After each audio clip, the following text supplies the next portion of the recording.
Heavenly Father, we praise you and thank you for this wonderful time again. स्वर्गीय पिता, हम तेरा धन्यवाद करते हैं इस अद्भुत समय के लिए जिसे पुनः आपने हमें दिया है पिता।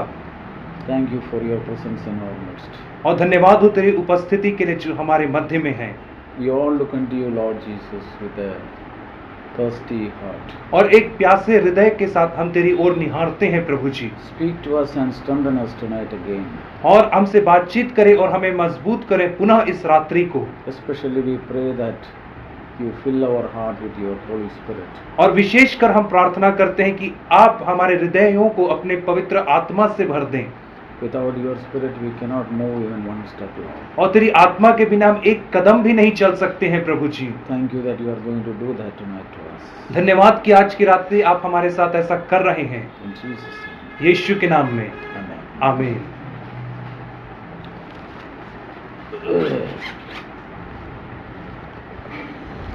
So we have been thinking, church is the salvation plan of Jesus Christ. और हम लोग मनन कर रहे थे कि जो कलीसिया है वह मसीह के उद्धार की योजना का हिस्सा है। Just like God made a plan to make the ark और when there was a flood. जिस रीति से परमेश्वर ने एक योजना बनाई जहाज बनाने के लिए ठीक बाढ़ के आने से पहले, The same way, उसी प्रकार से today the church is the salvation plan of Jesus Christ. और उसी प्रकार से आज जो कलीसिया है वह प्रभु यीशु मसीह के द्वारा उद्धार की एक योजना या प्रारूप है। So we need to give importance to the church. और इसलिए हमें कलीसिया को महत्व देना अनिवार्य है। So through the church only we will be saved from the judgment of sin. और क्योंकि कलीसिया के माध्यम से ही हम पाप के दंड से बच सकते हैं। So it is very important everyone coming into the fellowship is built into the church. और इसलिए ये बहुत ही महत्वपूर्ण है कि हर एक व्यक्ति जो कलीसिया में आता है, संगति में आता है, वो कलीसिया में निर्माण किया जाए। And in the church we give importance to the Holy Spirit. और कलीसिया में हम पवित्र आत्मा को महत्व देते हैं Because क्योंकि the church begin in the day of Pentecost in Acts chapter 2 with the power of the Holy Spirit. क्योंकि प्रेरितों के काम दूसरे अध्याय में कलीसिया की जो शुरुआत हुई वह पवित्र आत्मा के सामर्थ के द्वारा हुई। Jesus said, I will build my church. और यीशु मसीह ने कहा कि मैं अपनी कलीसिया का निर्माण करूंगा। So that he began और with the anointing or power of the Holy Spirit. और इस रीति से उस दिन पवित्र आत्मा के सामर्थ और अभिषेक के द्वारा उसका शुरुआत हुआ। So the church must be guided by the Holy Spirit. इसलिए जो कलीसिया है उसे पवित्र आत्मा द्वारा संचालित होना चाहिए। So it is very important everyone in the church must be anointed of the Holy Spirit. और इसलिए ये बहुत ही महत्वपूर्ण है कि हर एक व्यक्ति जो कलीसिया में है वो पवित्र आत्मा के द्वारा अभिषिक्त हो। Without being anointed by the Holy Spirit, one cannot be the part of the church. और यदि किसी का पवित्र आत्मा में अभिषेक नहीं होता है तो वह कलीसिया का हिस्सा नहीं बन सकता है। So we should, with all our heart, seek to be filled with the Holy Spirit. और इसलिए हमें अपने संपूर्ण हृदय से इस बात को खोजना है कि हम पवित्र आत्मा से परिपूर्ण हो सकें। See, the victorious life what we are saying, not possible without the power of the Holy Spirit. और जिस जयवंत जीवन की हम बात कर रहे हैं वह बिना पवित्र आत्मा की सामर्थ के संभव नहीं हो सकता है। Jesus could live a holy life, a victorious life by the power of the Holy Spirit. और यीशु मसीह एक जयवंत जीवन को पवित्र आत्मा की सहायता के माध्यम से जी सकता है। I want to show you again that Acts chapter 10 verse 38. और मैं आपको पुनः दिखाऊंगा प्रेरितों के काम 10 अध्याय और उसका 38वां वचन। See, here Peter says to the house of Cornelius, यहाँ पे पतरस कुरनेलियुस के घराने को बोल रहा है, you know of Jesus of Nazareth. और तुम यीशु नासरी को जानते हो। Jesus was an ordinary man lived in Nazareth. यीशु मसीह एक साधारण मनुष्य था जो नासरत में रहता था। In Nazareth, the speciality of Nazareth there is nothing good dwells there. और नासरत की विशेषता यह थी कि नासरत में कोई भी अच्छी चीज नहीं वास करती थी। Today that Nazareth is our flesh. और आज वह नासरत हमारा शरीर या फ्लैश है। In our flesh there is nothing good dwells. और हमारे शरीर में कोई भी अच्छी चीज वास नहीं करती है। It means we cannot do anything good by ourselves. उसका तात्पर्य यह है कि हम अपने आप से कोई भी भला कार्य नहीं कर सकते हैं। Yeah, I'll show you that word here in the book of Romans, और मैं आपको यह वचन दिखाऊंगा रोमियो की पत्री में chapter 7, verse 18. और उसका 7 अध्याय 18वां वचन। Paul says here, I know that nothing good dwells in me, that is in my flesh. क्योंकि मैं जानता हूं कि मुझ में अर्थात मेरे शरीर में कोई अच्छी वस्तु वास नहीं करती। Yeah. Sharir in Hindi is body, right? Yes, but flesh also it's शरीर only. Oh, okay. Okay. In my flesh, nothing good dwells. और मेरे शरीर में कोई अच्छी वस्तु वास नहीं करती। That means naturally in me there is nothing good dwells. उसका मतलब यह कि मुख्यतः मेरे अंदर स्वाभाविक तौर पे कोई भी अच्छी चीज वास नहीं करती है। In Nazareth there was no good at all. और नासरत में कुछ भला था ही नहीं। But Jesus lived in Nazareth. परंतु यीशु मसीह नासरत में जीवन जिया। In Nazareth Jesus lived a godly life. नासरत में यीशु मसीह एक भक्तिमय जीवन जिया। How Jesus could live a godly life in Nazareth? तो किस रीति से यीशु मसीह नासरत में एक भक्तिमय जीवन जी पाया? Because in Nazareth all sort of evil is there. क्योंकि नासरत में हर प्रकार की बुराई पाई जाती थी। There is nobody fear God. और वहाँ पे कोई भी परमेश्वर का भय नहीं मानता था। See, our flesh does not fear God. देखिए हमारा जो शरीर है वो परमेश्वर का भय नहीं मानता है। It is not subject to the commandment of God. और यह जो है वो परमेश्वर की आज्ञाओं के अधीन तो बिल्कुल नहीं है। It cannot be submissive. और वो कभी अधीन हो भी नहीं सकता Just है। like Nazareth. बिल्कुल नासरत के समान। In that town, और उस शहर में Jesus lived godly. यीशु मसीह एक भक्तिमय जीवन जिए। He lived a life pleasing to his Father. और वो एक ऐसा जीवन जिए जिससे उन्होंने अपने पिता को प्रसन्न किया। See, because when he was taking baptism, Father said, "He is my beloved son, और in आप whom I am well pleased." और आप देखिए कि जब यीशु बपतिस्मा ले रहा था तो पिता ने कहा कि यह मेरा प्रिय पुत्र है जिससे मैं अत्यंत प्रसन्न हूँ। See how he lived. देखिए कि उसने किस रीति से जीवन जिया। How he lived a life in Nazareth for 30 years, pleasing to his Father. और कैसे उसने नासरत में 30 वर्ष तक जीवन जिया अपने पिता को प्रसन्न करते हुए। It's very important to know. ये जानना बहुत ही ज्यादा महत्वपूर्ण है। Yeah, he was reading the scripture. हाँ, वो वचन को पढ़ता था, He was going to synagogue. वो आराधनालय में जाता था, But परंतु more than that, none of those people went to synagogue could not please God. परंतु वे सारे लोग जो आराधनालय में गए उनसे बढ़ करके वे लोग भी परमेश्वर को प्रसन्न नहीं कर पाए। All those who are preaching the messages could not please God. और वे सारे लोग जो संदेश का प्रचार करते रहे वे भी परमेश्वर को प्रसन्न नहीं कर पाए। In the midst of that, इन सबों के मध्य में without preaching even one message, बिना एक संदेश प्रचार किए Jesus could please God. यीशु मसीह ने परमेश्वर को प्रसन्न किया। So we need to find out what is the secret of that life. तो हमको देखना है कि ऐसे जीवन का क्या रहस्य था। Why, how he could do like that? और वो किस रीति से इस प्रकार का जीवन वह जी पाया। Yeah, here it is written. और उसका कारण यहाँ पे लिखा है। Peter says, "You know Jesus of Nazareth. पतरस कहते हैं तुम जानते हो यीशु नासरी को। How God anointed him with the Holy Spirit and with the power." परमेश्वर ने किस रीति से यीशु नासरी को पवित्र आत्मा और सामर्थ से अभिषेक किया। God anointed him with the Holy Spirit and power. परमेश्वर ने उसे पवित्र आत्मा और सामर्थ से अभिषेक किया। It is very important. ये बहुत महत्वपूर्ण है। If we want to live like Jesus lived, और यदि हम यीशु के समान जीवन जीना चाहते हैं we also need to be anointed by the Holy Spirit and power. तो हमें भी पवित्र आत्मा और उसकी सामर्थ से अभिषिक्त होना अनिवार्य है। Jesus lived a life by the anointing of the Holy Spirit, और यीशु मसीह ने जो जीवन जिया वो पवित्र आत्मा की सामर्थ के द्वारा जिया, not by himself. अपनी सामर्थ से नहीं जिया उसने। And he went around, did good. और वह हर जगह भला काम करते हुए आगे बढ़ा। That means he was not sinning. उसका मतलब यह था कि वो पाप नहीं कर रहा था, He went around and did good. वो आगे बढ़ा और उसने अच्छा काम किया। In Nazareth there is no good, नासरत में कोई अच्छा नहीं था, but he was doing good. परंतु वो अच्छा काम कर रहा था। In our flesh there is nothing good, but हमारे- we are doing good. हमारे शरीर में कोई भी चीज अच्छी नहीं है, परंतु हम अच्छा काम कर रहे हैं। It is only a dwelling place of sin. My flesh is a dwelling place of sin. मेरा शरीर जो है वो पाप का निवास स्थान है, But in that flesh, in that body, I can please God. परंतु इस शरीर में, इस देह में मैं परमेश्वर को प्रसन्न कर सकता हूँ। How? कैसे? By the anointing of the Holy Spirit and power. पवित्र आत्मा की सामर्थ और उसके अभिषेक के द्वारा। And he went around and did good. और वो निकल करके उसने अच्छा काम किया, And God was with him. और परमेश्वर उसके साथ था।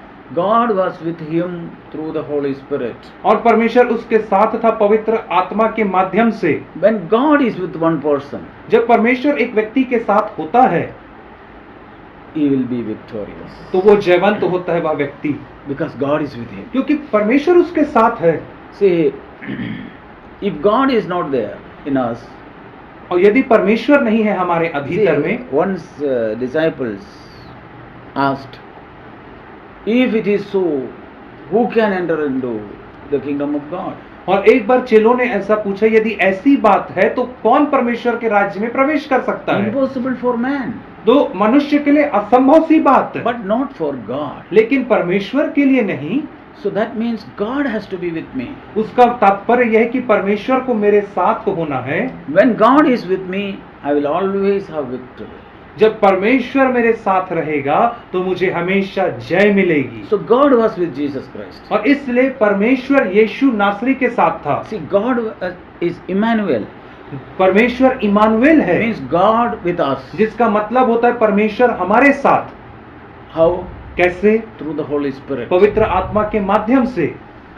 When Jesus said here in John chapter 16, यूहन्ना रचित सुसमाचार 16 अध्याय, he said in chapter 16 verse 12, और 16 अध्याय का 12 वचन, he said, I have many more things to say to you, but you cannot bear them now. मुझे तुमसे और भी बहुत सी बातें कहनी है, परंतु तुम अभी उन्हें सह नहीं सकते हो। See, we cannot, that means we cannot teach and make a person fully understand. उसका मतलब यह है कि हम किसी मनुष्य को सिखा करके उसे पूर्ण रीति से समझ के दायरे में नहीं ला See, सकते Jesus हैं। was teaching them for 3.5 years. यीशु मसीह 3.5 वर्ष तक सिखाता रहा, He said, I have still many more things to tell you. और वो कह रहा था कि अभी भी बहुत सारी बातें जिसे मुझे सिखाना है। Yeah, if I stay here for another 1 week, I still have something to tell you. और यदि मैं भी यहाँ पे एक हफ्ता और रहूंगा तो मेरे पास और भी बातें जिन्हें मैं आपको सिखा सकूं, But परंतु you cannot bear them. लेकिन आप उन्हें सह नहीं पाओगे, You cannot remember everything. और आप हर चीज को याद नहीं रख पाओगे, You cannot carry everything. और आप हर चीज को आगे नहीं बढ़ा पाओगे। This is what Jesus is saying. और यही चीज तो यीशु यहाँ पे कह I रहे have many हैं, more things to say to you, मुझे और भी बहुत सारी बातें हैं जो तुमसे कहने को है, but you cannot bear them now. परंतु अभी तुम उन सब बातों को नहीं सह सकते हो। That means many teaching of Jesus, it is unbearable. अर्थात जो बहुत सारे यीशु मसीह की शिक्षाएं हैं वो अभी सहने से बाहर हैं, We cannot bear it. हम सह नहीं सकते हैं It is so उसको। heavy. इतना भारी है It is so strict. और इतना कठोर है, You cannot bear it. I cannot bear it. आप और मैं उससे नहीं सह सकते हैं। So Jesus said, इसलिए यीशु ने कहा, but when the Spirit of truth comes, परंतु वह जब सत्य का आत्मा आएगा He will guide you into all the truth. तो वह तुम्हें सब सत्य का मार्ग बताएगा। That means not what you have just learned. अर्थात केवल वह नहीं जिसे आपने सीखा है, It's not that I have spoken to you only. केवल वह नहीं जिसे मैंने आपसे बातचीत में कहा है, It is for a complete entire life on this earth. और वह जो सिखाएगा वो संपूर्ण जीवन के लिए जो पृथ्वी पर होगा। See, I cannot teach anyone from a person begin till end. I cannot teach. और मैं किसी व्यक्ति को उसके जीवन के शुरुआत से उसके अंत तक नहीं सिखा सकता हूँ। I cannot come to your home. मैं आपके घर नहीं आ सकता I हूँ। cannot come to your office. मैं आपके ऑफिस में नहीं आ सकता हूँ, I cannot come where you are traveling. और मैं आपके साथ जब यात्राओं में नहीं आ सकता हूँ। But who can come? लेकिन कौन आ सकता है? Holy Spirit can. पवित्र आत्मा आ सकता है, He can guide you वो in your home. वो आपके घर में आपकी अगुवाई करेगा। Yeah, I gave you certain guideline, that's all. मैंने आपको तो बस एक रूपरेखा निर्देश दे दिया A है principle I gave you. और एक सिद्धांत दे दिया है, But actually as husband and wife how you should behave, I cannot tell you.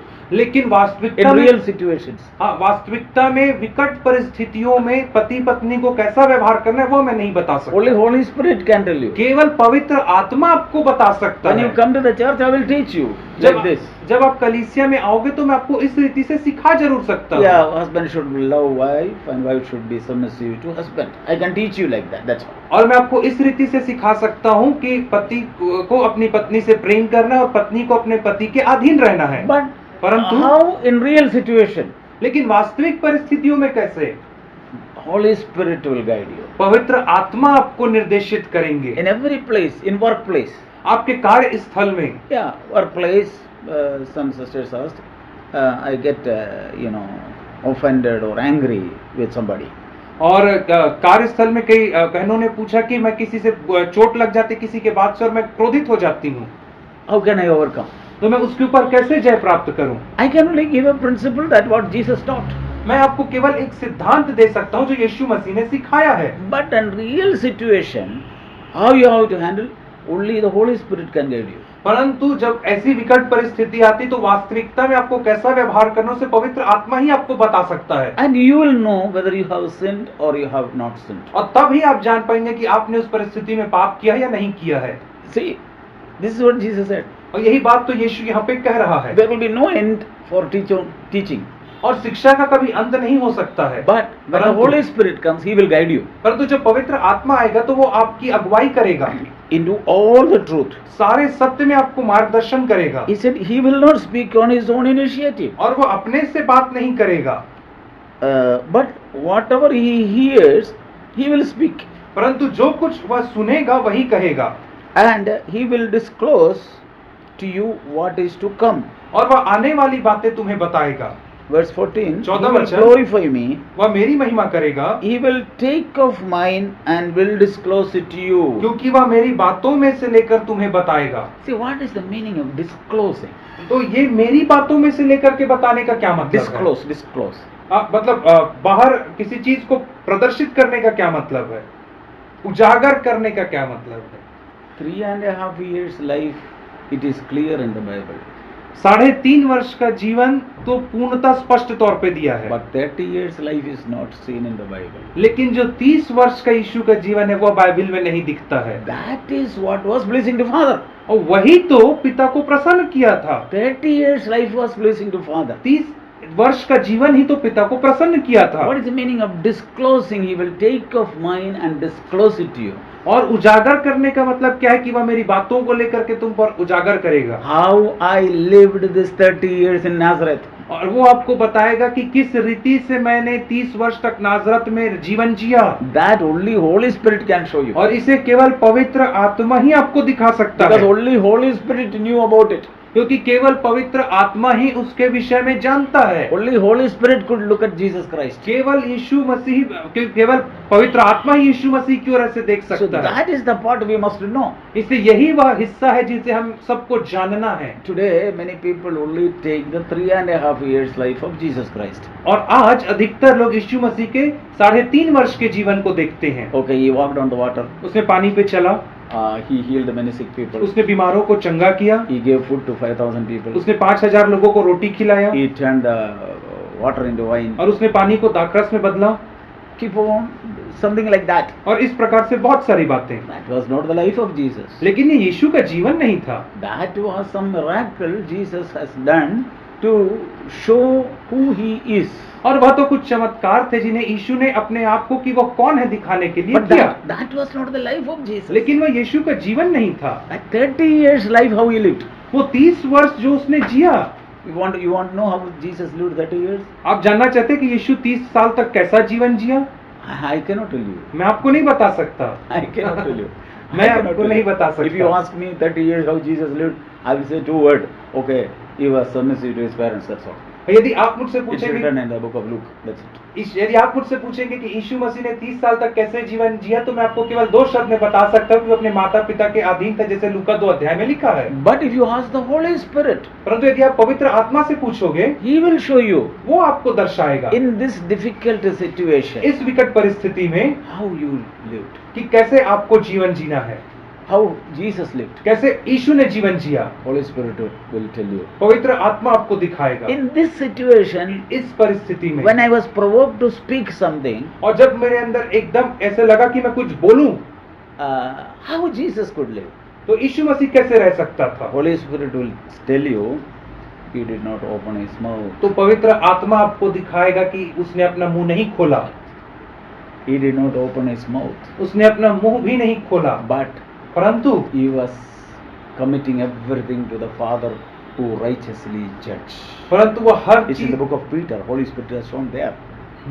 और यह पतरस की पत्री में पाया जाता है, क्योंकि वो अपने आप को उस धर्मी पिता के हाथ में सौंपते रहता था। He did not open His mouth. वो अपने मुंह को नहीं खोलता था। Okay, in a provocative situation, और जब ऐसी कोई परिस्थिति आती जहाँ आपको पलट के जवाब देने का मन करता what है, if you seek the Holy Spirit, what He will tell you? यदि आप पवित्र आत्मा को खोजोगे तो वो आपसे क्या कहेगा? Jesus did not open His mouth, so you also don't open your mouth. तो पवित्र आत्मा कहेगा, यीशु ने अपना मुंह नहीं खोला तो तू भी मुंह मत खोल और पलट के जवाब मत दे। Okay, maybe you are right. हो सकता है कि तुम सही हो। Yeah, Jesus had 100% right. यीशु मसीह तो 100% सही थे, But परंतु He did not open His mouth. लेकिन उसने अपना मुंह नहीं खोला। Why? क्यों? He knew a Father in heaven. He judges all things rightly. क्योंकि वो जानता था स्वर्ग में एक पिता है जो सब बातों को खराई से जांचता और न्याय करता है। Holy Spirit will show you that. पवित्र आत्मा आपको वही दिखाएगा। In certain situations, और maybe in wishes your workplace परिस्थितियों or में, office or home, आपके घर में, ऑफिस में, कहीं पे भी you will remain holy. आप पवित्र बने रहोगे You will not give a back answer. और आप पलट करके जवाब नहीं You दोगे will not get angry. और आप क्रोधित नहीं होगे, You will not murmur. आप कुड़कुड़ बुड़बुड़ नहीं करोगे। Why? Holy Spirit will show you, okay, there is no comfort, some inconveniences. Example, some sort of inconveniences. और पवित्र आत्मा आपको दिखाएगा उस समय में जब कोई असुविधा है We are provoked to make a comment, और हम उत्तेजित होते हैं कि ऐसे परिस्थिति में हम कुछ टिप्पणी करें one complaint. या शिकायत करें। Okay, if you ask the Holy Spirit, how Jesus could live, यदि overcome such a situation, यदि आप पवित्र आत्मा से पूछेंगे कि यीशु मसीह ऐसी परिस्थितियों में कैसे जयवंत होते थे, he'll say like this. तो पवित्र आत्मा ऐसा कहेगा He was content in his life. कि वह अपने जीवन में संतुष्ट था, In everything he was content. हर एक परिस्थितियों में संतुष्ट था। Paul says in Philippians, पौलुस फिलिपियों की पत्री में कहता I है, have learned to be content, मैंने संतोष करना सीखा है and I have learned to remain in abase and in need. और मैं भरपूरी में और घटी में दोनों में रहना मैंने सीखा है। He learned from Jesus Christ. उसने यीशु मसीह से ही तो सीखा Holy है। Spirit taught him. पवित्र आत्मा ने उसे सिखाया है। We don't see anywhere in the Bible like that, but Paul is writing. और हम बाइबल में इसे और कहीं नहीं देखते हैं। Under the old covenant we cannot see. पुरानी वाचा के अधीनता में हम इसे नहीं देख सकते Under हैं। the old covenant what we see? पुराने नियम में हम क्या देखते हैं? All people were complaining and murmuring when her they एक- were traveling in the wilderness. हर एक लोग शिकायत कर रहे थे, कुड़कुड़ गुड़गुड़ कर रहे थे जब वे मरुस्थल में यात्रा कर रहे थे। Nobody was content. कोई भी संतुष्ट नहीं था। But under the new covenant, परंतु नई वाचा में Holy Spirit will show you how Jesus remained in such a situation. पवित्र आत्मा आपको दिखाएगा कि कैसे यीशु ऐसी परिस्थितियों में संतोष रहा, How Jesus overcame. कैसे यीशु जयवंत हुआ। See here, there's a very well known word, Hebrew 5 verse 7. और इब्रानियों 5 अध्याय 7 वचन को देखेंगे। This is the Holy Spirit showing this word. और यह कौन है? ये पवित्र आत्मा ही वो वचन को उसको दिखा रहा है। Okay, we can't see anywhere like that in the gospel. और हम सुसमाचारों में औरों जगह इसको नहीं देखते हैं। See, in the days of his flesh, यीशु ने अपनी देह के रहने के दिनों में he offered up both prayers and supplications with loud crying and tears to the one able to save him from death, and he was heard because of his piety. और ऊंचे शब्द से पुकार पुकार कर और आंसू बहा बहा कर उससे जो उसको मृत्यु से बचा सकता था, प्रार्थनाएं और विनती की और भक्ति के कारण उसकी सुनी गई। In the days of his flesh, he was doing like that. अपनी देह के रहने के दिनों में वो ऐसा कर रहा था। Yeah, sin was provoking him, tempting him. और पाप जो था उसको उत्तेजित कर रहा था, प्रलोभित कर रहा था। What Jesus is doing? लेकिन यीशु क्या कर रहा था? He is making supplication to Father. और वो पिता से विनती कर रहा था And he was praying और वो with loud crying. और ऊंचे शब्द से पुकार पुकार कर प्रार्थना कर रहा था He had tears. और आंसू बहा रहा था। But under the old covenant, the prophet says, nobody will hear his voice on the street. पुरानी वाचा में भविष्यवक्ता कहते हैं कि कोई भी उसकी आवाज को सड़क पे नहीं सुनेगा। That is true. ये सत्य है। Publicly he was not showing his voice. और Nobody heard his voice. सार्वजनिक रूप से वह अपनी आवाज को नहीं प्रदर्शित कर रहा था। Yeah, I believe like this. मैं इस रीति से विश्वास करता Okay, he हूँ। was living in Nazareth village. और वो नासरेत गांव में रह रहा था। You know, the houses in village. और आप जानते हैं गांव में कैसा घर होता है। Every house is so close. और हर घर कितना पास पास रहता है। And there is a street going in front. और सामने से एक सड़क जाती है। Everybody's noise can be heard on the street. Anybody going? In this house there are 3 children. They are the one who is making noise. और जब भी कोई सड़क से गुजरता है तो घर के अंदर क्या हो रहा है उनकी आवाज सुन सकता है। जैसे कोई पता लगा सकता है इस घर में 3 बच्चे हैं जो हल्ला कर रहे हैं। But voice of Jesus is not heard. परंतु यीशु मसीह की आवाज नहीं सुनाई देती। Nobody could hear the voice of Jesus. परंतु He is shouting or he is complaining or anything. परंतु कोई यीशु की आवाज को कि वो चिल्ला रहा है या कुड़कुड़ा रहा है या बुड़बुड़ा रहा है नहीं सुन सकता था। Nobody could hear the voice of Jesus Christ. कोई भी यीशु की आवाज को नहीं सुन सकता था। Whether a man like Jesus is living in that house. और कोई पता भी नहीं लगा सकता था कि यीशु करके एक व्यक्ति उस घर में रहता है या नहीं भी रहता है। Maybe his brothers are making lot of noise. हो सकता है कि उसके भाई लोग बहुत ज्यादा हल्ला करते His रहे। brothers are fighting. उसके भाई लोग लड़ते झगड़ते रहे। Okay, taking his trouser. और उसके पैंट को ले लेते होंगे। Okay, when Jesus comes to put the trouser, no trouser. Who got it? His brother took it and gone. और जब यीशु मसीह ट्राउजर पहनने के लिए देखते होंगे तो उनको नहीं मिलता क्योंकि उनका भाई उसे लेकर के चला गया था। Or he wanted to take something, some food. His brother came and ate. और वो कुछ खाना खाने के लिए रखे थे और उसका भाई आकर के उसे खा गया। He will not make noise. तो वो वहां पे हल्ला नहीं करेगा। Nobody is hearing his voice. उसकी आवाज को कोई भी सड़क में नहीं सुन सकता था। But परंतु what he was doing? वो क्या करता था? He was giving everything to Father. वो हर चीज पिता को अर्पित करता था। See what the Holy Spirit says here? और देखिए पवित्र आत्मा यहाँ पे क्या कहता है? With supplication and loud cry and tears. और आंसू बहा बहा कर पुकार पुकार कर वो प्रार्थनाएं और विनती करता था। Nobody heard his prayer. और उसकी प्रार्थना को भी किसी ने नहीं सुना। You know an amazing thing? आप जानते हैं उस अद्भुत बात को? When Jesus was praying, nobody heard his prayer. यीशु मसीह जब प्रार्थना करते थे तो उसकी प्रार्थना को किसी ने नहीं सुना। Why disciples came and asked Jesus, teach us to pray? क्यों चेले यीशु के पास आए और उससे कहा हमें प्रार्थना करना सिखा? Jesus was praying in some place. क्योंकि यीशु मसीह किसी स्थान में प्रार्थना कर रहे थे। Okay, if we are going for 2 feet away and praying, everybody can hear our prayer. और यदि हम यहाँ से 2 फीट किनारे जा करके प्रार्थना करेंगे तो हर कोई सुन सकेगा। But the prayer of Jesus was not heard by any man. परंतु यीशु मसीह की प्रार्थना को कोई मनुष्य नहीं सुन सकता था। So that is the reason disciples said, teach us to pray. यही तो कारण था कि चेलों ने कहा हमें प्रार्थना करना सिखा। Because it's a different type of prayer. क्योंकि वो एक अलग प्रकार की प्रार्थना How was the prayer? कैसी थी वो प्रार्थना? He go into the room inside. और वो अपने कमरे में जाता अंदर, shut the door, दरवाजा बंद करता and pray in secret. और गुप्त में प्रार्थना करता। Nobody could hear. कोई नहीं सुन सकता था। But what the Holy Spirit says? लेकिन पवित्र आत्मा क्या कहता है? How was his voice? Loud voice. लेकिन वो कैसी आवाज से प्रार्थना करता था? ऊंची आवाज से। Because that sound of his heart was so loud to God. क्योंकि उसके हृदय की जो पुकार थी वो परमेश्वर के सामने चीखते रहती थी। Not by mouth he makes out. मुंह से वो आवाज नहीं करता था। In his heart there was a loud cry, utter cry. और उसके हृदय से एक जोर से आवाज निकलती थी।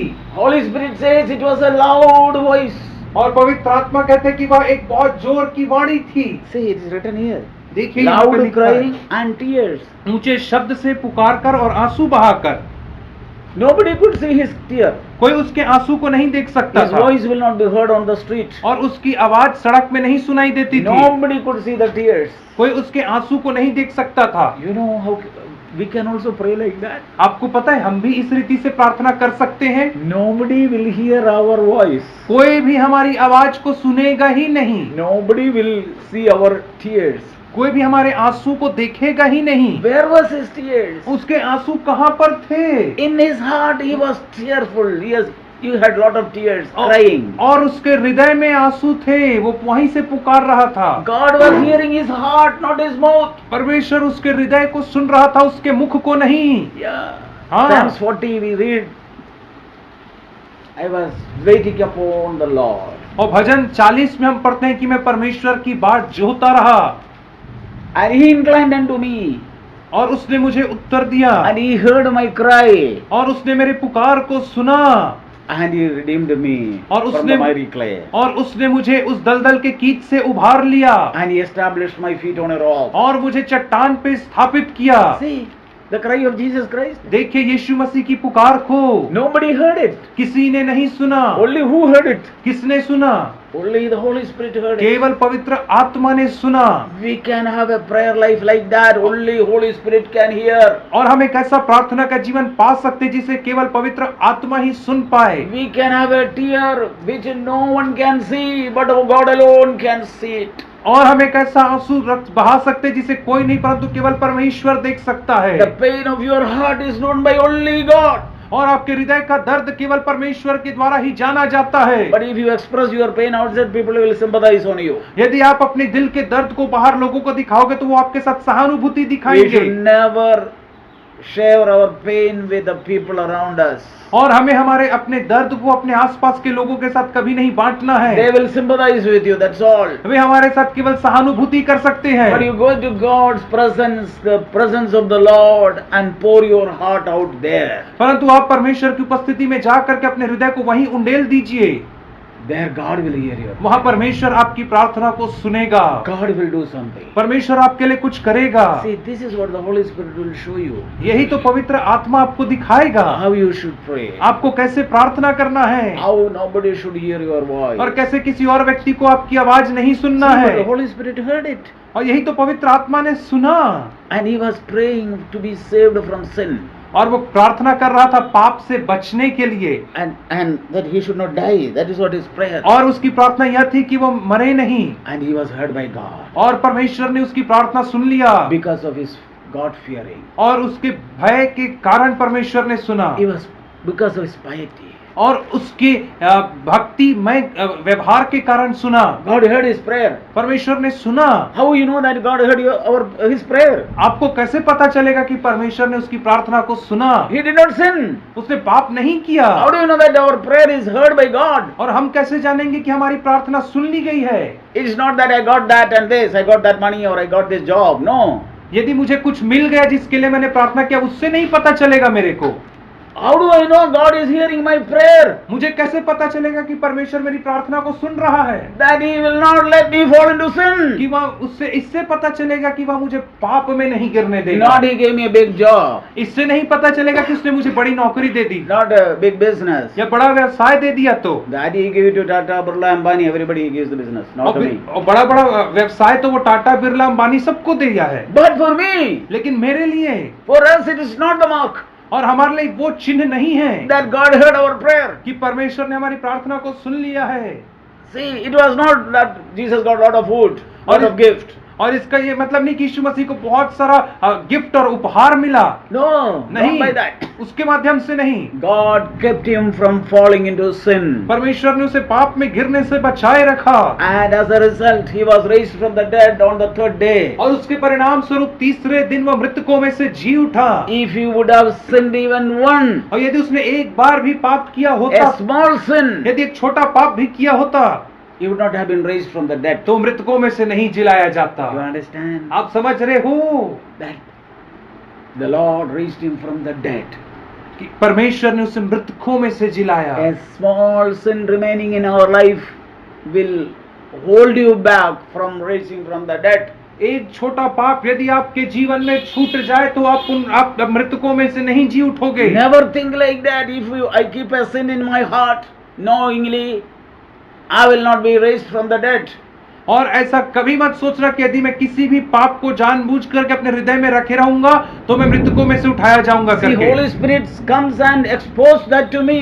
और पवित्र आत्मा आकर के उस पाप को मेरे ऊपर उजागर करता है। He will guide me to the truth, that is Jesus Christ. और वह मुझे सत्य की ओर मेरा मार्गदर्शन करेगा जो यीशु मसीह है। Look at Jesus Christ. यीशु की ओर देख। This is what the Holy Spirit will guide me. यही तो पवित्र आत्मा मेरी अगुवाई करेगा। Then I will be free. और तब मैं स्वतंत्र हो जाऊंगा। See, देखिए, many people think, like this, if you will live as a Christian and die, will be on the trumpet of the Lord Jesus Christ, we will all rise up from the dead. और बहुत सारे मसीही लोग ऐसा सोचते हैं कि यदि हम एक मसीही होकर के मरेंगे तो जब यीशु मसीह का तुरही फूंकी जाएगी तब हम मृतकों में से उठाए जाएंगे। We will not be raised like that. हम उस रीति से नहीं उठाए जाएंगे। How we will be raised? हम कैसे उठाए जाएंगे? We have to die without sin. हमें बिना पाप के मरेंगे तभी। When we die, there must not be any sin in me. अर्थात जब हमारी मृत्यु होगी तब हमारे अंदर एक भी पाप नहीं होना चाहिए। By the time I die, I must be cleansed from all non-sin. और जिस समय मेरी मृत्यु होती उस समय जितने पाप को मैं जान रहा हूँ उन सब से मुझे शुद्धि मिलनी चाहिए। I must be with a clear conscience. और एक स्वच्छ विवेक के साथ मुझे रहना है। See, here there is a word in the book of Acts chapter 24. प्रेरितों के काम 24 अध्याय में एक वचन है। Here Paul says, यहाँ पे पौलुस कहता है, In view of this, I also do my best to maintain always a blameless conscience, both before God and before men. Which verse to 24 verse 16. Acts 24 verse 16. 24 का 16 वचन कहता है, इससे मैं आप भी यत्न करता हूँ कि परमेश्वर की और मनुष्यों की ओर मेरा विवेक सदा निर्दोष रहे। Because of what? किस कारण से? He says here, वो कहता है, there shall be certainly be a resurrection of both the righteous and the wicked. So the verse above 15. Okay, क्योंकि धर्मी और अधर्मी दोनों का जी उठना होगा, इसलिए See, there will be a resurrection क्योंकि वहां पे पुनरुत्थान होगा of righteous as well as wicked people. धर्मी का और अधर्मी का दोनों का पुनरुत्थान So होगा। Paul wanted to come into the resurrection of the righteous one. और पौलुस चाहता था कि वो धर्मियों के पुनरुत्थान की हिस्सा बने। So इसलिए he was always doing his best to maintain a good conscience. इसलिए वो हमेशा भरसक प्रयास करता था कि वो एक अच्छा विवेक बनाए रखे, And both before God and men. परमेश्वर और मनुष्य दोनों के सामने। How do we know that we are desiring or longing for the resurrection of the righteous man? और हम कैसे जानेंगे कि हमारे अंदर एक लालसा है कि धर्मी के पुनरुत्थान में भागी होने की? We are always doing our best to maintain our conscience हम blameless. इससे जानेंगे कि हम हमेशा भरसक प्रयास करते हैं कि अपने विवेक को निर्दोष रखें। See, that is how you know. इसी रीति से आप जानोगे। See, when the Holy Spirit comes, जब पवित्र आत्मा आएगा, He will guide you into all the truth. वो हर एक सत्य में आपका मार्गदर्शन करेगा। He will take from Jesus and show us. वो यीशु मसीह में से लेकर के आपको दिखाएगा। He will show us how Jesus lived वो आपको दिखाएगा कि कैसे यीशु ने जीवन जिया, a holy life, एक पवित्र जीवन, that it was pleasing to God, कि वो परमेश्वर को प्रसन्न करने वाला था। not like under the old covenant. पुरानी वाचा की तरह नहीं था। Under the old covenant, पुरानी वाचा में all of them were baptized, redeemed from Egypt, और उनमें से हर कोई मिस्र में से छुटकारे को पाए थे, and they all took baptism in the Red Sea. और वे सब लोगों ने लाल समुद्र में बपतिस्मा भी लिया They था, were under the cloud, which is Holy Spirit. और वे बादल के नीचे थे, जिसका मतलब यह है कि पवित्र आत्मा के नीचे थे वे They लोग। all ate spiritual food from Moses. और मूसा के माध्यम से उन सब ने आत्मिक भोजन भी किया, But with most of them, God was not well pleased. लेकिन 1 उनमें Corinthians 10. पहला कुरिन्थी and 5. 10 अध्याय के 5 वचन में हम पढ़ते हैं कि परमेश्वर उनमें से बहुत सारे लोगों से प्रसन्न नहीं हुआ। See, God was not pleased. परमेश्वर उनमें से बहुतों से प्रसन्न ना हुआ, They were all thrown into the wilderness. और वे सब जंगल में ढेर हो गए, They all died in the wilderness वे सब जंगल में मर मिट गए because of their sin, अपने पापों के complaint कारण, and murmuring and कुड़कुड़ बुड़बुड़ के craving कारण, for more. और ज्यादा पाने की चाहत में मर गए वे लोग। That desire अपनी लालसा अभिलाषा के कारण मर They all गए। died. वे सब के सब मर गए They did not reach the land of Canaan. और वे कनान देश नहीं पहुंच पाए। See, देखिए, Jesus knew this, यीशु मसीह से जानता था that many of them God was not pleased. कि परमेश्वर उनमें से बहुतों से प्रसन्न ना हुआ। So through the Holy Spirit, he lived a life pleasing to God. इसलिए वह पवित्र आत्मा के माध्यम से परमेश्वर को प्रसन्न करने वाला जीवन को जिया। That was the desire of all apostles. और वही तो हर एक प्रेरितों की लालसा थी। By death or by life, we must be pleasing to God. जीवन के द्वारा या और मृत्यु के द्वारा, दोनों के द्वारा परमेश्वर की प्रसन्न करें। This is our ambition. यही तो हमारा लक्ष्य होना That चाहिए pleasing to God. कि परमेश्वर को प्रसन्न करें। How can we live like that? और किस रीति से हम ऐसा जीवन जी सकते हैं? Jesus was anointed by the Holy Spirit. पवित्र यीशु मसीह पवित्र आत्मा से अभिषिक्त था। God was with him. परमेश्वर उसके साथ था। We can also only live by the Holy Spirit. और हम भी केवल पवित्र आत्मा के माध्यम से जी सकते I हैं। explained so many things to you. हाँ, मैंने आपको बहुत सारी बातें समझाई हैं, But परंतु without the power of the Holy Spirit, you cannot have this life. पवित्र आत्मा की सामर्थ के बिना आपके पास यह जीवन नहीं हो सकता So, है। इसलिए what do we have to do? इसलिए हमें क्या करना है? We have to seek the Lord to be filled with the Holy Spirit. और हमें परमेश्वर को खोजना है कि हमें पवित्र आत्मा से भरे। In the church, कलीसिया में we will give importance to the Holy Spirit, हम- guidance of the Holy Spirit. हम पवित्र आत्मा के मार्गदर्शन को महत्वपूर्ण देखेंगे। It is not any man-made rules and regulations. और ये कोई मनुष्य के बनाए हुए नियम, रीति विधि, परंपरा नहीं। How the Holy Spirit leads. पवित्र आत्मा कैसी अगुवाई करता So है? all the apostles were led by the Holy Spirit. क्योंकि सारे प्रेरित लोग पवित्र आत्मा के चलायमान थे। When you are led by the Holy Spirit, you will not ratify the desire of the flesh.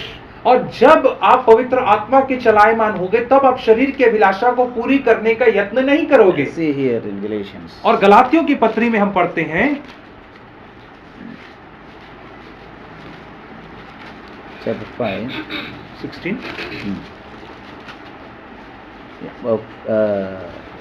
Yes. पर मैं कहता हूँ आत्मा के अनुसार चलो तो तुम शरीर की लालसा किसी रीति से पूरी ना करोगे। 5 का 16। Yeah. My flesh has got lot of desire. मेरे शरीर में बहुत सारी लालसा है। I love money. I love position. मैं पैसे से, ओहदे से प्यार करता I हूँ love comfort. और मैं सुख विलासिता से प्यार करता I हूँ। love so many things. मैं बहुत सारी चीजों से प्यार करता हूँ। Oh, how can I be free from this? तो मैं इससे कैसे बच सकता हूँ, स्वतंत्र हो सकता हूँ? Led by the Spirit. केवल पवित्र आत्मा के अनुसार चलायमान I होकर say के। to you, walk by the Spirit, and you will not. और मैं तुमसे कहता हूँ आत्मा के अनुसार चलो तो तुम, Then you will not walk according to the flesh. तब तुम अपनी लालसाओं, शरीर की लालसा के अनुसार नहीं चल पाओगे। See, how is it possible then? आप देख रहे हैं कि कैसे How संभव this है? life is possible? आप देख रहे हैं कैसे यह जीवन संभव है? It is by the power of the Holy Spirit. केवल पवित्र आत्मा की सामर्थ के द्वारा। So after you heard the word of God, इससे जब आपने वचन को सुन लिया है परमेश्वर के, you heard the teaching of Jesus Christ, आपने यीशु मसीह की शिक्षा को सुन लिया है, will have a desire to live like that. तो हमारे अंदर एक ऐसी लालसा होनी चाहिए उससे वैसा जीवन जीने की। Okay, but at the same time, परंतु उसी समय में it is not alone by your desire, ये आपकी लालसा मात्र से नहीं हो सकता है, but you seek for the power of the Holy Spirit. लेकिन आपको पवित्र आत्मा की सामर्थ को भी खोजना है। See, when the Samaritan people accepted gospel, और जब सामरियों ने सुसमाचार को ग्रहण कर लिया, Acts chapter 8 we read, प्रेरितों के काम 8 अध्याय में हम पढ़ते हैं 8 में, the apostles in Jerusalem sent Peter and John. और जो प्रेरित लोग थे यरूशलेम में, उन्होंने पतरस और यूहन्ना को उनके पास भेजा। 14 वचन। And they went and prayed for them और उन्होंने जाकर उनके लिए प्रार्थना की। 15 वचन, that they may receive the Holy Spirit. कि उनको पवित्र आत्मा मिले। So what you have to do? इसलिए आपको क्या करना है? You have to pray. आपको प्रार्थना करना है। Lord, please fill me with your Holy Spirit, परमेश्वर कृपया करके मुझे अपने पवित्र आत्मा से भर दीजिए, so that ताकि I may live a life the same way you lived on the earth. ताकि मैं ठीक उसी रीति से जीवन जी सकूं जिस रीति से आपने जीवन जिया था संसार में। So this is very important, brothers and sisters, इसलिए भाइयों बहनों, ये बहुत ही महत्वपूर्ण बात है that in the church we seek for the power of Holy Spirit. कि कलीसिया में हम पवित्र आत्मा की सामर्थ को खोजते हैं, Church is the salvation plan of Jesus Christ. क्योंकि कलीसिया जो है वो यीशु मसीह के उद्धार की योजना का प्रारूप है, And by the power of the Holy Spirit. और पवित्र आत्मा के सामर्थ के द्वारा All the saints of God under the new covenant lead by the guidance of the Holy Spirit. और परमेश्वर के जितने संत नई वाचा में हुए वे सब के सब पवित्र आत्मा की अगुवाई के माध्यम से जीवन को जिए हैं, We can also live by the Holy Spirit only. और हम भी केवल पवित्र आत्मा की सामर्थ्य से ही जीवन को जी सकते So we हैं। must come to our real need tonight. और इसलिए आज हमें हमारी वास्तविक जरूरत के निकट आना है, And then seek the Lord. और तब परमेश्वर को खोजना है, And you will be filled with the Holy Spirit. और तब आप पवित्र आत्मा से भर जाओगे। Jesus said like this in Yeshu- Acts chapter 1, यीशु मसीह ने प्रेरितों के काम 1 अध्याय में कहा, not many days from now you will receive the baptism of Holy Spirit. और आज से बहुत दिन नहीं होगा और तुम्हें पवित्र आत्मा का बपतिस्मा मिल जाएगा। And when you receive the Holy Spirit, when Holy Spirit comes upon you, और जब तुम पवित्र आत्मा को पाओगे you will receive power. तब तुम्हें सामर्थ मिलेगा। 1:8, You will receive power to overcome. तब तुम्हें सामर्थ मिलेगा जयवंत होने के लिए, And you will be a victorious church in this place. You will be a victorious church in this place. और आप इस स्थान में एक जयवंत कलीसिया होगे। And Jesus said, और यीशु ने कहा, gates of Hades shall not prevail against it. और नरक के फाटक उसके विरोध में प्रबल नहीं होंगे। How? By the power of the Holy Spirit. कैसे? पवित्र आत्मा की सामर्थ के माध्यम से ही नहीं होंगे। So, brothers and sisters, इसलिए भाइयों और बहनों, I encourage all of you, मैं आप में से हर एक को प्रोत्साहित करता हूँ, pray and seek the Lord for anointing of the Holy Spirit. प्रार्थना करिए और परमेश्वर को ढूंढिए पवित्र आत्मा के अभिषेक के लिए। God help you. प्रभु हमारी सहायता करे। We have started gathering in this place as a small fellowship. और हम इस कलीसिया में एक छोटे झुंड के तौर पे अब इकट्ठा होना हमने यहाँ आरंभ कर दिया है, As a small group of disciples. और एक शिष्यों के छोटे झुंड के रूप में हम यहाँ पे इकट्ठे होते हैं, And we follow all the commandments of Jesus Christ. और हम यीशु मसीह की सारी आज्ञाओं को मानते हैं। See, we will break bread tonight. और आज की रात हम रोटी तोड़ेंगे। See, here in the book of, I will share few words before we go for breaking bread. और मैं आपसे दो बातों को बांटूंगा इससे पहले कि हम रोटी को तोड़ें। Yeah, it's in 1 Corinthians chapter 11. पहला कुरिन्थी 11 अध्याय को देखेंगे, Paul says like this here in verse 23. और 23 वचन में पौलुस इस रीति से कहता है, For I received from the Lord that which I also delivered to you, that the Lord Jesus, in the night in which he was betrayed, took bread. And You- when he had given thanks, he broke it and said, क्योंकि यह बात मुझे प्रभु से पहुंची और मैंने तुम्हें भी पहुंचा दी कि प्रभु यीशु ने जिस रात वह पकड़वाया गया, रोटी ली और धन्यवाद करके उसे तोड़ी और कहा। See, when Paul was speaking this, he received from the Lord. जब पौलुस इस बात को कह रहा था तो ये बात उसे प्रभु से प्राप्त हुई थी। That means everything we have to do led by the Lord. Now, so that's very important. इसका मतलब यह है कि जो भी चीज हम करते हैं उसे हमें परमेश्वर की अगुवाई में करना है, Not do as a ritual, like many people do. और एक रीति विधि परंपरा के तौर पे हमें नहीं करना है जैसे बहुत सारे लोग करते हैं इसे। Many places people do break bread as a ritual. और बहुत जगह में लोग रोटी इसलिए तोड़ते हैं, एक परंपरा के नाम पे तोड़ते They do हैं, not know the value of it. और वे उसकी महत्व को नहीं जानते So we हैं, should not do like that. और इसलिए हमें ऐसा नहीं करना है। So, what Jesus said here, इससे यीशु ने यहाँ क्या कहा? this is my body, which is for you. Do this in remembrance of me. और उसने कहा यह मेरी देह है जो तुम्हारे लिए तोड़ी जाती है, मेरे स्मरण के लिए यही किया करो। Jesus took the bread and gave thanks. यीशु मसीह ने रोटी लिया और तोड़ करके धन्यवाद दिया, And he said, "This is my body." और उसने कहा यह मेरी देह है। That means he was giving thanks for his body. और उसका मतलब यह है कि वो अपनी देह के लिए धन्यवाद दे रहा था। See, only thing Jesus had his own was his body. उसका मतलब ये था यीशु मसीह के पास जो उसका स्वयं का कुछ था, अर्थात वह उसकी देह ही था जो उसका था, That is what God prepared for him. और यही चीज तो परमेश्वर ने उसके लिए तैयार किया था। And he said, और उसने कहा "What is my own? That is my body." और मेरा जो स्वयं का है अर्थात जो मेरी पूंजी वह मेरा शरीर ही है, and I break it for you. और उसे मैं तुम्हारे लिए तोड़ता हूँ। He gave thanks and broke it. और उसने धन्यवाद दिया और उसे तोड़ा, And और he said, do this in remembrance of me. और उसने कहा मेरे स्मरण के लिए यही किया करो। That means we should not remain selfish. उसका मतलब यह है कि हमें स्वार्थी नहीं बने रहना है, Because the body of Christ was broken, that is why we have this fellowship. क्योंकि यीशु मसीह की देह तोड़ी गई, इसीलिए तो आज हम यहाँ पे संगति कर रहे हैं। If Jesus was a selfish person, I will not come to Bilaspur from all the way from Tamil Nadu.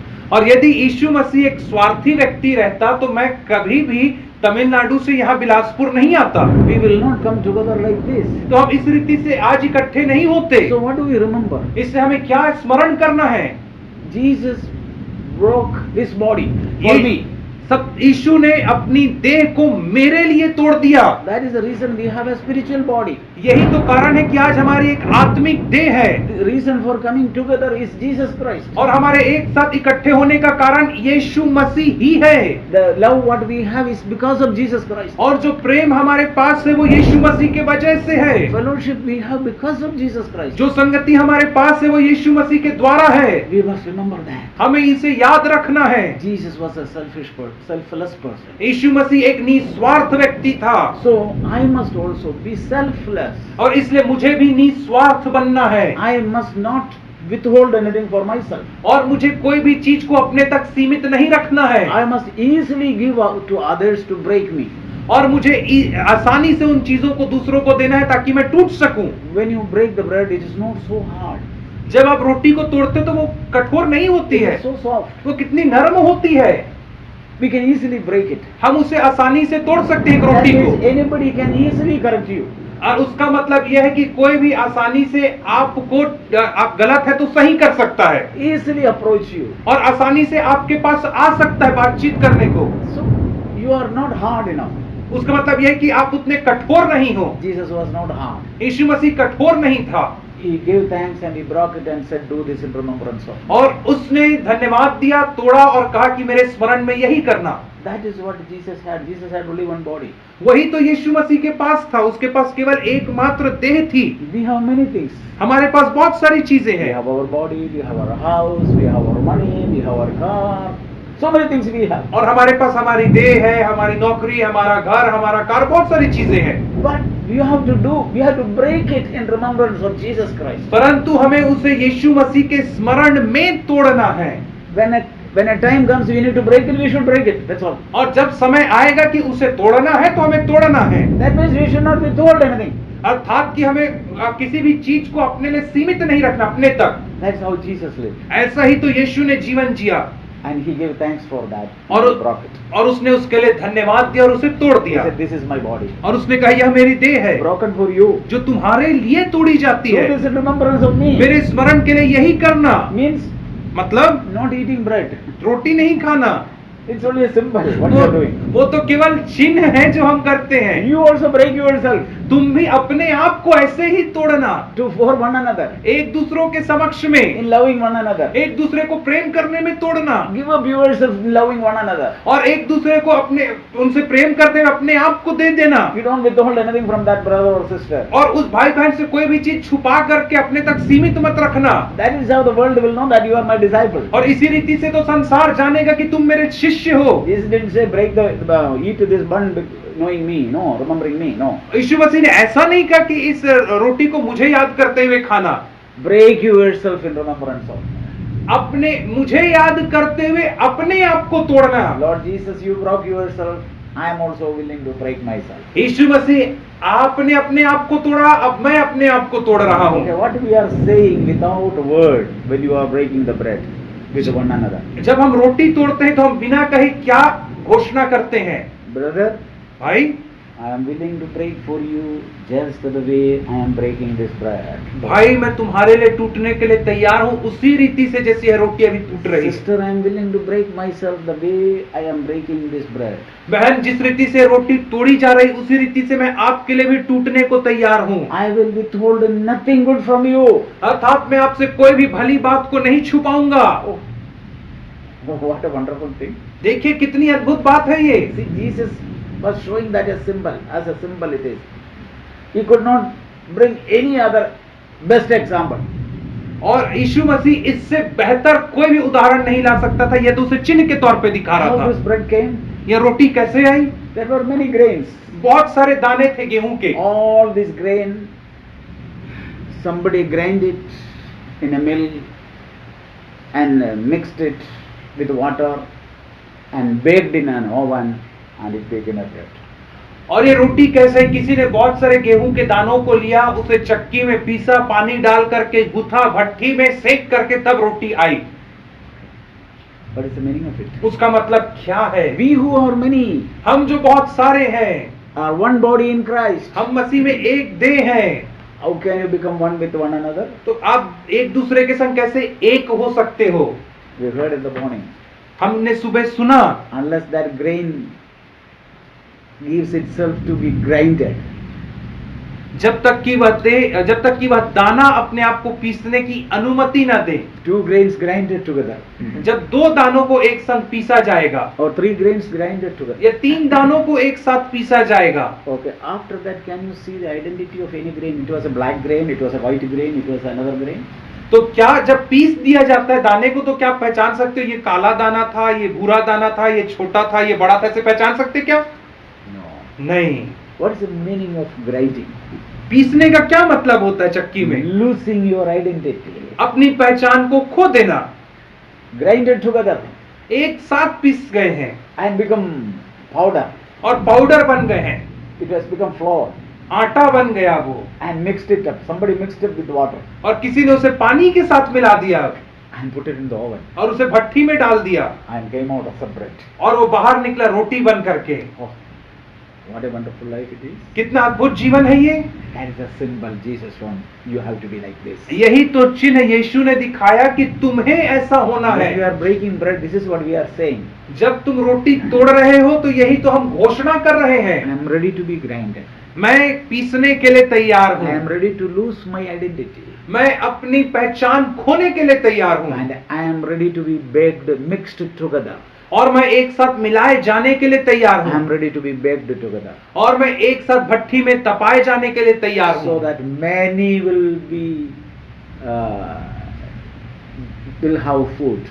ताकि बहुत सारे लोगों के लिए भोजन रहे। If the grain says, no, I am not willing to be grinded, यदि वो दाना कहे कि नहीं, मुझे नहीं पिसाना है, what will happen? क्या होगा? Other people will remain hungry. तो बाकी लोग भूखे रहेंगे। So this is the meaning of it. यही तो उसका मतलब है। After the supper, he took the cup. और उसने ब्यारी के पीछे क्या लिया? कटोरा लिया। This cup is the blood of new covenant. यह कटोरा मेरे लहू में New नई covenant वाचा in my है। blood.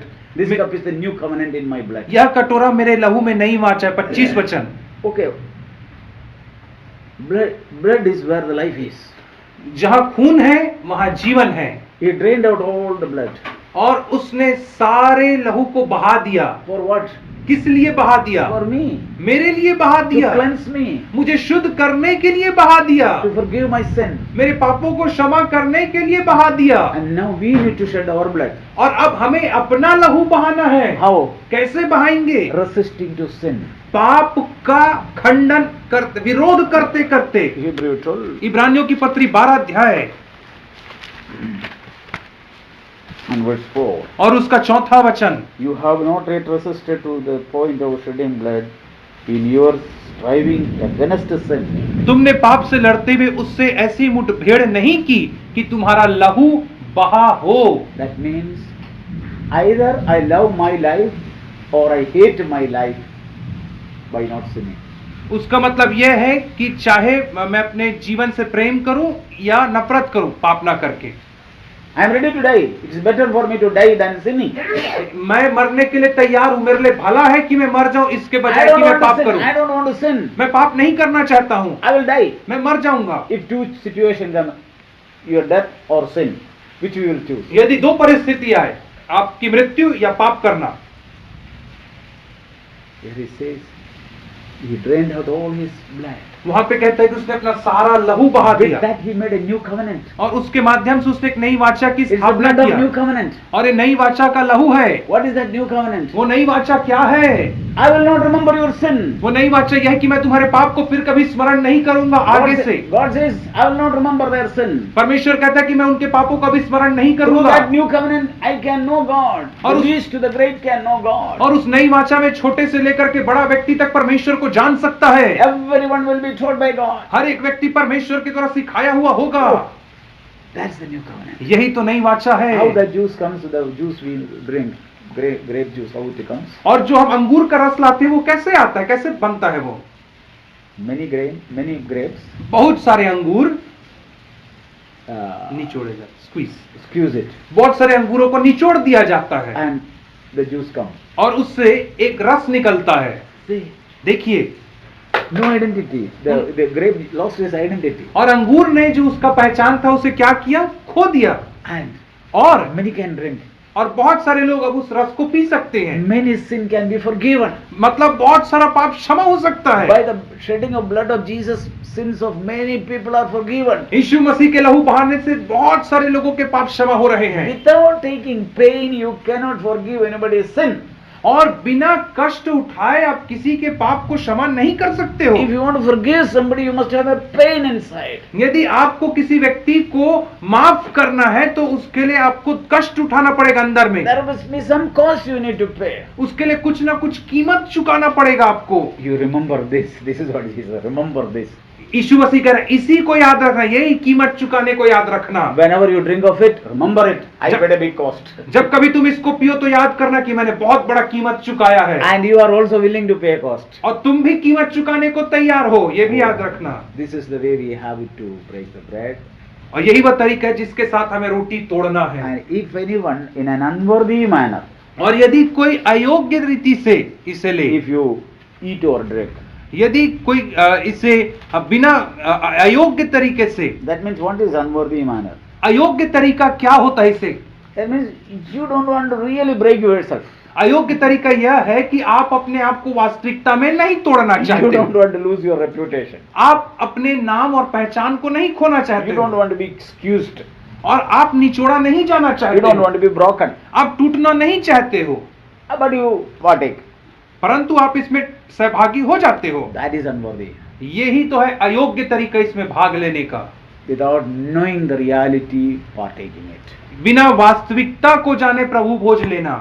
And if you do like that, तो यदि आप ऐसा करोगे you will eat judgment for yourself. तो आप अपने ऊपर Bringing judgment for तो yourself. आप अपने खाने और पीने से अपने ऊपर न्याय और दंड को बुलाओगे। So before we go to the breaking of bread, we must judge ourselves. इसलिए इससे पहले कि हम रोटी तोड़ने में जाए हमें अपने आप को जांचना है Am I really willing to be a disciple of Jesus? कि क्या मैं सचमुच में यीशु का चेला होना चाहता Am I हूँ? really willing to live like Jesus lived? क्या मैं सचमुच में यीशु के समान जीवन व्यतीत करना चाहता हूँ? Am I willing to give up everything what I am holding? क्या मैं उन सारे चीजों को छोड़ देना चाहता हूँ जिन्हें अभी मैंने जकड़ करके रखा है I am possessing. और जिन्हें मैंने अभी ग्रसित, जिनसे मैं ग्रसित हूँ अभी? Okay, Jesus left everything. हाँ, यीशु ने सब कुछ छोड़ दिया He was not possessing even his body. और यहाँ तक कि उसने अपनी देह को अपने पास नहीं Oh रखा। Lord, I am also willing to be like that. तो हे परमेश्वर, मैं भी ऐसा ही बनना चाहता I हूँ। want to follow your footsteps like this. मैं इसी रीति से तेरे पद चिन्हों में चलना चाहता हूँ। Throughout my life on this earth, I want to live like this. मैं अपने जीवन के सारे दिनों में ऐसा ही जीवन जीना चाहता हूँ। Okay, take such a decision in your life and partake in the breaking of bread. और ठीक है, आप एक ऐसा निर्णय लें और ब्यारी में शरीक होएं।